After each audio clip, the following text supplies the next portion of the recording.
दो बहनें जूही और जूयंग सालों की मेहनत के बाद आखिरकार एक अपार्टमेंट खरीद लेती हैं। दोनों को लगता है कि अब उनकी जिंदगी नॉर्मल और खुशगवार हो जाएगी, लेकिन उन्हें बिल्कुल अंदाजा नहीं था कि जिस घर को उन्होंने सपना समझकर खरीदा था, वो असल में एक हॉन्टेड हाउस निकलेगा। शिफ्ट होने के कुछ ही दिन बाद जूही ऊपर से आती अजीबोगरीब आवाजों से परेशान हो जाती है। शोर इतना ज्यादा होता है कि वो ब्रेक डाउन के करीब पहुंच जाती है। तंग आकर वो सीलिंग पर स्पंज पैड्स चिपकाना शुरू कर देती है कि शायद शोर कम हो जाए, लेकिन जैसे ही वो काम कंप्लीट करती है फिर वही शोर ऊपर से गूंजना शुरू हो जाता है। जूही फौरन कैमकॉर्डर निकालती है कि आवाजों को रिकॉर्ड करे ताकि ऊपर वाले को सबूत के साथ कंप्लेन कर सके, मगर उसी लम्हे बैल्कनी की तरफ से जोर जोर से अजीब आवाजें आने लगती हैं। उसका फोन बजता है। वो कैमकॉर्डर टेबल पर रख देती है। कैमकॉर्डर की पॉइंटिंग बैल्कनी की तरफ थी। फोन उठाती है लेकिन दूसरी तरफ कोई बोलता ही नहीं। इसी बीच ऊपर से एक बहुत जोर का क्रैश होता है और पूरा घर अंधेरे में डूब जाता है, लेकिन कुछ ही सेकंड बाद रोशनी वापस आ जाती है। शोर दोबारा शुरू होता है और जूही वक्त जाया किए बगैर ऊपर जाने का फैसला करती है, लेकिन उसे नहीं पता था कि बैल्कनी पर एक औरत का साया मौजूद था और वो आवाजें दोबारा आना शुरू हो जाती हैं और उन्हीं आवाजों के साथ जूही गायब हो जाती है।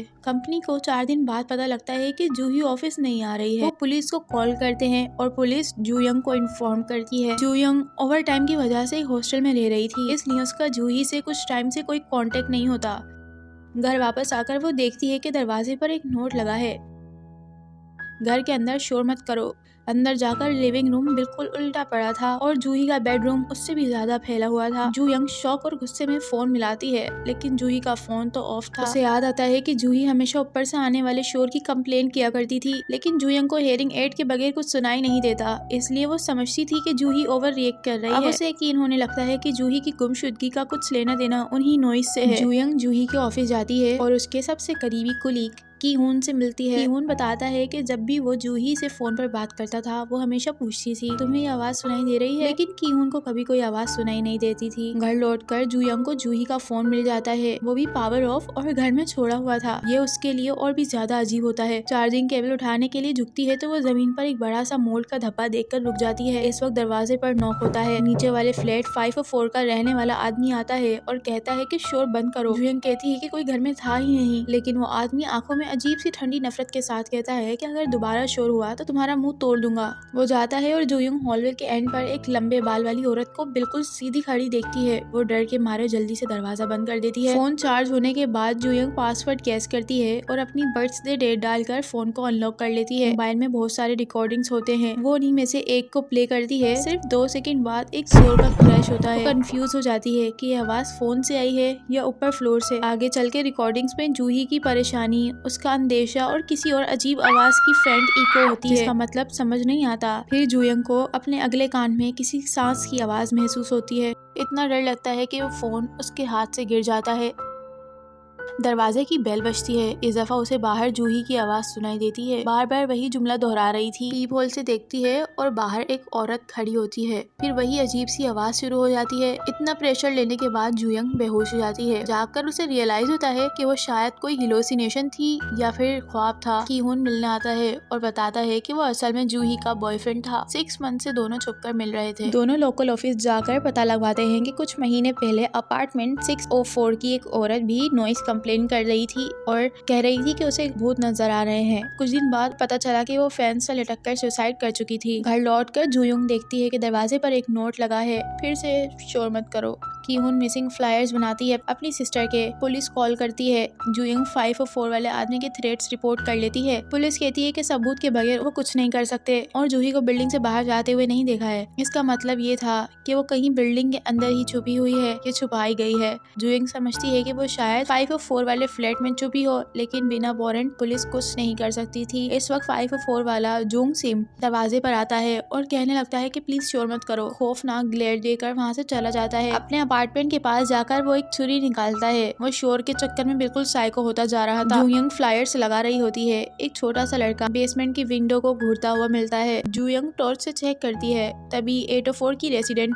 जोंगिन आती है और कहती है कि फ्लायर्स मत लगाओ, इस साल रीडेवलपमेंट प्लॉट है, अगर ये जगह बदनाम हुई तो प्रोजेक्ट कैंसिल हो जाएगा। घर आकर जूयंग सिर्फ फ्लायर्स को घूर रही होती है। दरवाजा खुलता हुआ महसूस होता है और सामने जूही। वो भागकर अपनी बहन को हक करती है, लेकिन जूही उसे धक्का देकर अपने बेडरूम रूम में चली जाती है। जुयंग पीछे जाती है लेकिन कमरा तो बिल्कुल खाली था। वो शॉक में होती है कि फिर से लिविंग रूम में आवाजें आने लगती हैं। उसे रियलाइज होता है कि वो एक नाइटमेयर था या तो उसकी हेलुसिनेशंस। किचन में जाकर वो पानी लेती है, तभी उसे बालकनी में एक साया दिख जाता है। डर के मारे भागती है लेकिन दरवाजे के बाहर जुंग सिम कोड डालकर अंदर आने की कोशिश कर रहा था। दरवाजा ना खुलने पर वो वहाँ से चला जाता है। जुंग सिम शोर के चक्कर में बिल्कुल साइको हो गया था। हॉलवे में चिल्लाता रहता था। अचानक से उसे एक चेहरा दरवाजे के ऊपर वाले कोने से झांकता हुआ नजर आता है। लाइट सेंसर ऑन होता है। वो वापस से उसे देखता है, वहाँ से भागने लगता है। भागते भागते वो अपने अपार्टमेंट से बाहर आता है और बैलेंस आउट होने की वजह से नीचे गिर जाता है। पुलिस 504 सर्च करती है। अब जुयंग पुलिस से कहती है 504 अपार्टमेंट को चेक करने के लिए। पुलिस वो अपार्टमेंट चेक करती है लेकिन उन्हें कुछ नहीं मिलता। रेसिडेंट कमेटी की हेड जुयंग को डांटती है और कहती है कि 604 की हिस्ट्री ही कर्स्ड है। यहाँ रहने वाले एक न एक दिन पागल हो जाते हैं। वो उसे टॉन्ट कर रही थी। जुयंग 804 अपार्टमेंट जाकर जियोंगिन से उन आवाजों के बारे में पूछने लगती है। पीछे से एक छोटी सी लड़की भागकर गुजरती है। वो 704 की पुरानी रेसिडेंट की कहानी बताती है। 704 की औरत कहती थी कि 804 से हमेशा शोर आता रहता है। उसने अपना बदला लेने के लिए फ्राइंग पैन से छत को पीटना शुरू किया। नीचे 604 का आदमी तंग आ गया था। इसी वजह से वो अपार्टमेंट 704 में घुसता है और हैमर से उस औरत को मारने लगता है। लेकिन वो औरत जिंदा होती है और आसपास की दीवारों को पीटती रहती है मदद के लिए कि कोई उसकी आवाज सुनकर उसे बचाने आ जाएगा। लेकिन सब लोग उन आवाजों को सिर्फ नॉइज समझकर इग्नोर कर देते हैं। जब उसकी डेड बॉडी मिली, रीडेवलपमेंट के घर से रेसिडेंट ने सब कुछ छुपा दिया। जब वो औरत मरती है तो 704 किसी ने रेंट नहीं लिया। वो जगह हमेशा खाली थी। जूनियंग को ये सब सुनकर काफी ज्यादा शौक लगता है। अब जूयंग अपने घर वापस आती है। घर आकर वो देखती है कि वहाँ पर एक नोट है जिसमें लिखा होता है कि जहन्नुम में जाओ। पहले उसे लगता था कि 504 का आदमी वो नोट हमेशा लिख कर जाता है, लेकिन ये नोट मिलने के बाद उसे पता चलता है कि शायद उसके पीछे कोई और था। अब रीडेवलपमेंट की मीटिंग होती है और मीटिंग के बीच जुयंग अपनी बहन के फ्लायर्स पैरों के नीचे आते हुए देखकर गुस्सा करने लगती है। वो माइक खींचकर चिल्लाती है कि मेरी बहन इस बिल्डिंग से गायब हो गई है, मुझे रीडेवलपमेंट से कोई मतलब नहीं है। कमेटी हेड चिल्लाती है और वो दोनों लड़ने लगती हैं। उन दोनों की हाथापाई होने लगती है। वहाँ पर कियून आता है और आकर जुयंग को संभालता है। वो कहता है कि 704 का किलर कभी बिल्डिंग से बाहर नहीं निकला। हो सकता है कि वो अभी भी बेसमेंट में ही हो। वो दोनों बेसमेंट में आते हैं, गेट खोलते हैं और टॉर्च ऑन करते हैं तो वो देखते हैं कि कचरा पहाड़ की तरह जमा होता है। वहाँ पर कीहून कॉर्नर में कैमरे से चेक करता है। उसे एक साया दिखता है। वो दोबारा फोन से चेक करने की कोशिश करता है तो फिर उसे वहीं पर 604 का गुमशुदा आदमी पड़ा हुआ मिलता है। अचानक एक तेज आवाज आती है और उस आदमी का सर घूमकर कीहून के पाँव के पास आ जाता है। जुयंग आवाज सुनकर आती है। कीहून का चेहरा अजीब सा लग रहा था। उसकी आंखों में एक पोजेस्ड लुक आ जाता है और वो जुयंग पर हमला कर देता है। जुयंग पत्थर उठाकर उसे बेहोश कर देती है और वहाँ से भागने की कोशिश करती है, लेकिन कीहून उसकी टांगे पकड़कर उसे अंदर खींचने लगता है, लेकिन रेसिडेंट कमेटी की हेड से बचा लेती है। जुयंग को सिक्योरिटी ऑफिस में होश आता है। कमेटी हेड कहती है कि वो वहाँ से गुजर रही थी और उसने जुयंग को देख लिया, इसीलिए उसने बचाया है उसे। उनकी बातों के दौरान जुयंग कहती है कि उसे बिल्डिंग में सिर्फ 2 बच्चे दिखे हैं, कमेटी हेड का बेटा और जुयंग की बेटी। कमेटी हेड के चेहरे पर शौक होता है और वो कहती है कि जियोंगिन की बेटी तो कई महीनों पहले मर चुकी है। जुयंग समझ जाती है कि 804 में जो लड़की थी वो इंसान नहीं थी। और दूसरी तरफ पुलिस जुयंग को बताती है कि कीहून मर चुका है। जुयंग कहती है कि बेसमेंट में एक आयरन डोर था, लेकिन पुलिस ऑफिसर्स का जवाब देता है कि उन्हें ऐसा कोई डोर नहीं मिला और उसे वार्न कर देते हैं कि वहाँ दोबारा ना जाए। लेकिन उसे तो अपनी बहन को ढूंढना था, इसीलिए जुयंग फिर दोबारा बेसमेंट में जाती है और फिर वहाँ उसे जूही का कैमकॉर्डर मिलता है। कैमकॉर्डर में वो वीडियो खोलती है जिसमें उसकी बहन अपार्टमेंट 804 में जा रही थी, जहाँ हर तरफ रिचुअल की चीजें थी और कुछ वाइब्रेशन मशीन्स। एक कमरे में एलिस अपनी बेटी से बात कर रही थी, हालांकि उसकी बेटी हमें नहीं दिखती। एलिस अपनी बेटी को ये बता रही थी कि उसने अपार्टमेंट में लोगों को कैसे मारा। जब जूही ने ये सब कुछ सुना तो अपनी जान बचाने के लिए वहाँ से भागने लगी, लेकिन एलिस ने उसे पकड़ लिया और आखिर में यहाँ मूवी की पूरी सच्चाई सामने आ जाती है। बेसिकली अपार्टमेंट 804 की एलिस ब्लैक मैजिक में इन्वॉल्व थी, क्योंकि उसकी बेटी कुछ सालों पहले मर चुकी थी, इसलिए उसने ब्लैक मैजिक किया और ब्लैक मैजिक यूज करके उसने अपनी बेटी की सोल को वापस इस दुनिया में बुलाया। और हुआ कुछ यूं कि उसकी बेटी की रूह बिल्डिंग की दीवारों के अंदर रहने लगी। एलिस की बेटी की दीवारों के अंदर आवाजें करती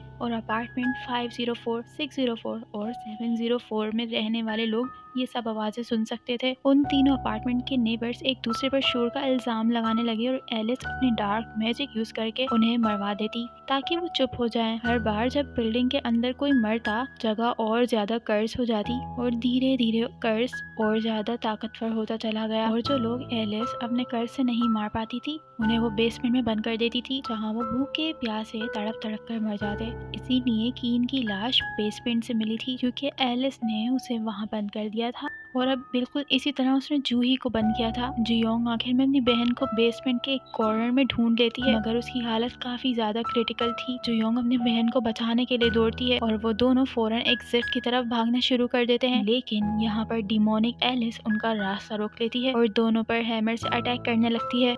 अब जियोंग किसी तरह अपनी बहन को छुपाकर भगा देती है और अब उसे खुद ही एलिस का सामना करना पड़ेगा। जियोंग एलिस को कहती है कि उसकी बेटी मर चुकी है और उसे इन डिमोनिक चीजों में इन्वॉल्व नहीं होना चाहिए, लेकिन एलिस उसकी ये बात सुनकर सिर्फ हंसती है और जियोंग पर अटैक कर देती है। दोनों के बीच एक बड़ी सी लड़ाई शुरू हो जाती है और आखिर में एलिस जियोंग को पकड़ लेती है। एलिस जो कुछ कहती है उसे साफ साफ जाहिर था कि वो अपनी बेटी की मौत के लिए खुद को जिम्मेदार समझती थी और आखिर में उसने बहुत सारे लोगों को मार डाला, जिसमें जियोंग की बहन जूही भी शामिल थी। जियोंग एलिस को कहती है कि उसे ऐसे कर्स काम नहीं करने चाहिए और साथ ही ये भी बताती है कि उसकी बहन अभी भी जिंदा है। तभी छत से मूजोंग की ट्विस्टेड सोल रेंगती हुई अंदर आती है और सीधा एलिस पर कूद जाती है। जियोंग फौरन अपनी जान बचाने के लिए वहाँ से भागती है। आखिर में मूजोंग की रूह बदला लेते हुए एलिस पर जुल्म करना शुरू कर देती है। जियोंग एलिस की कोई मदद नहीं करती और उसे डिमोनिक स्पिरिट के साथ एक कमरे में बंद कर देती है और फिर आखिर में अपनी बहन को वहाँ से लेकर चली जाती है। खैर कुछ वक्त बाद अपार्टमेंट 704 में एक नई लड़की शिफ्ट होती है। वो जियोंग के लिए कुछ गिफ्ट्स लेकर आती है और दोस्ती करना चाहती है। दोनों बहनें नई लड़की को देखकर मुस्कुराती हैं, लेकिन नई लड़की कंफ्यूज हो जाती है क्योंकि उसे सिर्फ जियोंग दिखाई देती है, जूही नहीं। इसका मतलब ये है कि सच में एलिस ने जूही को मार दिया था और अब जियोंग अपनी बहन की सोल के साथ रह रही है। और यहाँ पर ये मूवी खत्म हो जाती है।